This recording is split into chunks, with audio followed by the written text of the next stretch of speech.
Hey guys, welcome to the channel. Now before we get started, I just want to reiterate, I do work for Aitum. However, I thought it'd be good to give you a little bit of a video showing how Aitum Nexus and Aitum Stream Suite can work together in basically maximizing the automation and production value of your streaming life. If you've not actually seen anything to do with Stream Suite before, I highly recommend checking out my previous video up here. This will kind of give you the full rundown of how to set everything up. And on the Nexus side of things, if you go over across to the Aitum YouTube channel, I'll leave a link down below. You can get a full tutorial of how everything is set up. I am basically going to take the idea that you've already got Nexus set up and you've already got a Stream Suite set up. These can be done in other videos which are already out there on the internet. So without further ado, let's get into it, shall we? So the first thing I want to touch on is something that I use personally for myself and is extremely handy to have, which is the automation of your outputs automatically starting and stopping when your main canvas starts streaming. Now over here in Stream Suite, we can clearly see I've got my built-in stream, which is my Twitch stream. I've got my YouTube, my Kick, and my vertical backtrack. However, sometimes I don't want to have to select start all there, and if I've got something set up in my stream deck already to start my main canvas streaming, I then want the other ones to automatically trigger at the same time. So the way we're going to do that is over here on Nexus, we're going to add a new command and we're just going to say start stream, start all. We're going to make sure we select a new trigger and our device is going to be our Stream Suite device. Inside trigger type, we're going to make sure that we've got stream starting here. And then in our actions, we're going to add a new action, which then is going to be yet again our Aitum Stream Suite as device. And then in action type, we're going to scroll all the way down to the bottom and we can see start, stop, all outputs. So let's just make sure that all the outputs are going to be output. You can choose whether or not if it's just your streams or your recordings, that automatically start. And we're going to make sure that the action is start. Now this is on my test account. So sadly, because my Nexus is linked up into my main account, I can't show you fully exactly the chat commands working properly in terms of creating Twitch clips and all that later on in the tutorial, but I'll explain it to you when we get there. So now that we've set that up, all we need to do now is on our built-in stream output is if we literally just select that and start streaming. As you can see there, all of our outputs now have automatically started streaming and my computer is kind of dying a little bit. So yes, let's connect a different, let's make sure that when we stop it, that we're also going to stop all the other outputs as well. And hopefully this should kind of level things out a little bit. And there we go. Sorry, it's just the fact is I've already got 3 recording sessions happening here on the screen at the exact same time as running Stream Suite. So that's why the video kind of lagged a little bit on that. So I do apologize about that, but it's just the limitations of my single PC recording setup here right now.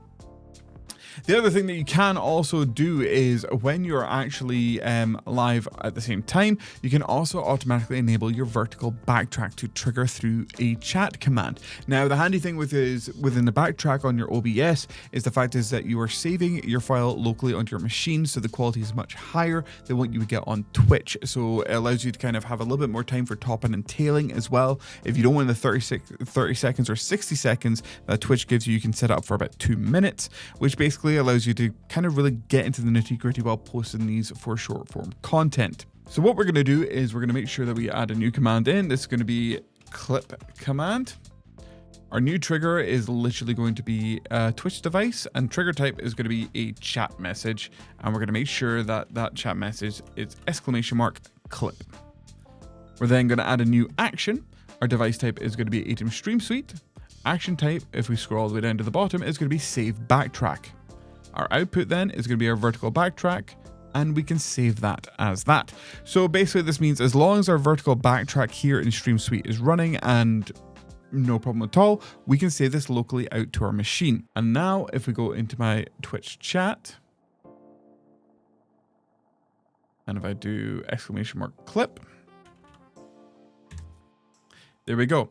We have just seen that the recording has been saved, and then we've also seen the rule running in Nexus.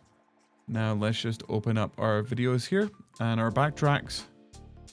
And that's it, they're saved already within our system, which is very handy to have. Now, the other thing that you can do in order to optimize this a little bit better is over on Nexus, we want to add in a new action. Our device is then going to be Twitch, and our action is going to be create clip.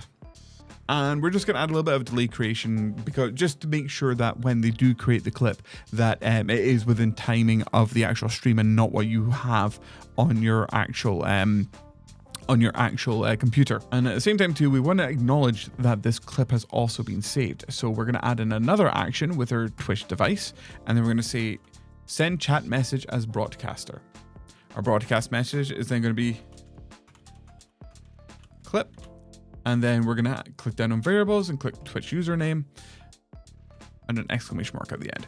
This basically will automatically post back to the chat when someone uses this command, acknowledging that the command has actually run.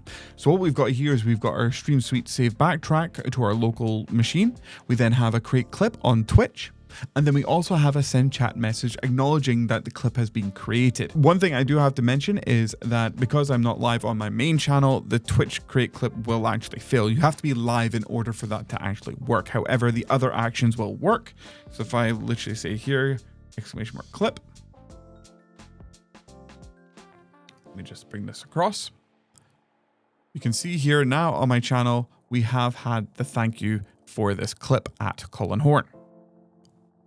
As you can see over in Nexus, there was a problem with this Twitch feature. Please try again. That's because we're currently not live on the channel. The other thing that you can also do is that Aitum actually has a Nexus plugin available on the Stream Deck. So if you don't want to rely on for example, a chat command to create a clip, you can actually open up your Stream Deck and install the Aitum plugin from the marketplace. Once it is installed, it will just be on the right-hand side here. And then you would actually create a new button action, which would be trigger rule. And down here on the Aitum rule, we can see each one here, and we can literally have our clip command here. So whenever you press this button on your Stream Deck, it will automatically run that rule for you. Sorry, I should say command. I'm still not used to it being called commands because we rebranded a lot of stuff within the app recently. So one of the other kind of cool things you can do with Nexus and Stream Suite is the fact is because Stream Suite's got this built-in tab system at the top for different dock layouts, you're actually able to switch between each one through Nexus. Now, you're probably wondering, why would I do this? A kind of cool thing that you can technically do is through Nexus, through a bit much more of an advanced setup. Say, for example, if you're live streaming and through the variable system of true and false on a Boolean variable, you could say if you're not live and you change the scene to then go to the build tab because you know you're not live streaming. So you might as well start building stuff away. So there can be options like that. At the same time too, you can also have it as well for your chat to kind of troll you in terms of your dock layout. You could literally have one that has nothing on it. So you can get a little bit lost and they can control you. They can troll you that way. So what we're going to do here is we're going to add a new command in Nexus. It's going to be command dock 1. And in our devices, we're going to say Twitch, and then we're going to have a chat message for this. And then we're just going to say dock 1. And then inside our actions here, we're going to have our Aitum Stream Suite as our device. And then we're going to say switch dock layout. Now our dock layout here for dock 1 is going to be our live. We're going to save that. You're not going to see anything happen yet. So what we can then do is we can actually copy this command, but we're just going to call this one dock 2. Now this is going to go to our build instead. So we're going to keep everything the exact same, except chat message is going to be dock 2, and then our dock layout is going to be our build. So now if I go over here into my browser, into my live chat, and if I say exclamation mark dock 2, there we go. And then we want to switch back to our live dock layout. There you go. And that's it. So you can use this to kind of like I said, automation while you're not on stream. Like if you're building out stuff or anything like that as well, you can kind of really make this much more of an advanced feature to go down into. This is much more of a power user thing, I would say, in terms of how I'm talking about that.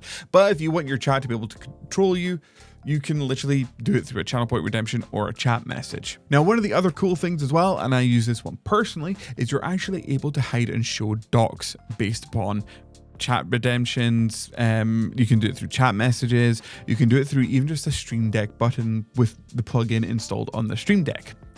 Now, what I don't usually have shown on my live tab is my audio mixer.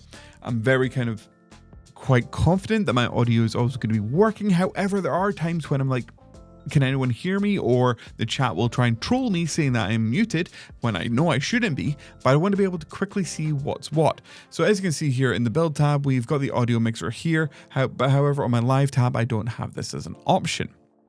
So what we're going to do is we're going to say add command. We're going to have a new command, and we're just going to say command audio dock. We're going to have a new trigger, which is going to be our device type is Twitch.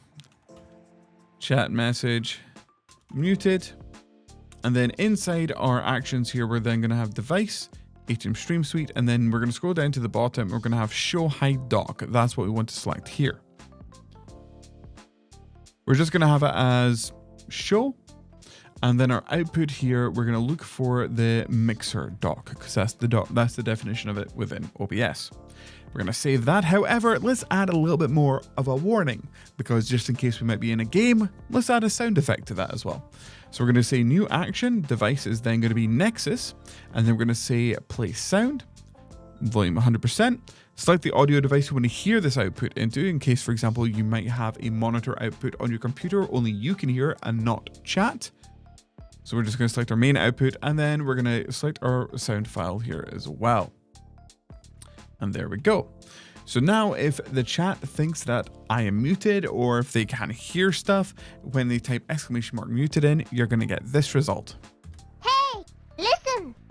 As you can see here, my audio mixer has now shown up, and basically we got the little sound effect too at the exact same time, giving us a bit of a warning that something is up.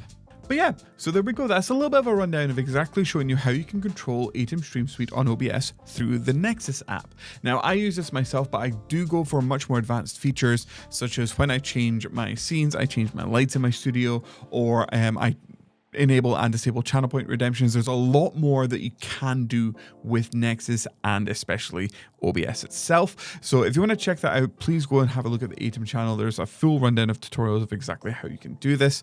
And if you're more interested in the Stream Suite side of things, like I said, please check out the video of the masterclass video on my channel. Like I said, the fact is the backtrack thing is one of the biggest things that I use all the time. I use that every single stream, and the start and stop all outputs, because what I generally do is I actually stagger my outputs to make sure that there's no differences in the encoding, that there's no errors, and everything kind of runs very much more smoothly. The dock thing as well, I also use on my channel for the audio mixer, because like I said, I don't like having the audio mixer while I'm live. I've got a small screen here for my streaming, and that takes up a lot of real estate. So making sure that I don't have to have that is very handy. However, if I do need to see it somehow, I can actually trigger that through a Stream Deck action, and I can show and hide the dock, which is very, very, very handy. But anyways, guys, that's all for today's video. If you like the video, like it. If you want to subscribe to the channel for more tutorials like this, or let me know if you want to know how you can create something quite advanced using Nexus and Stream Suite.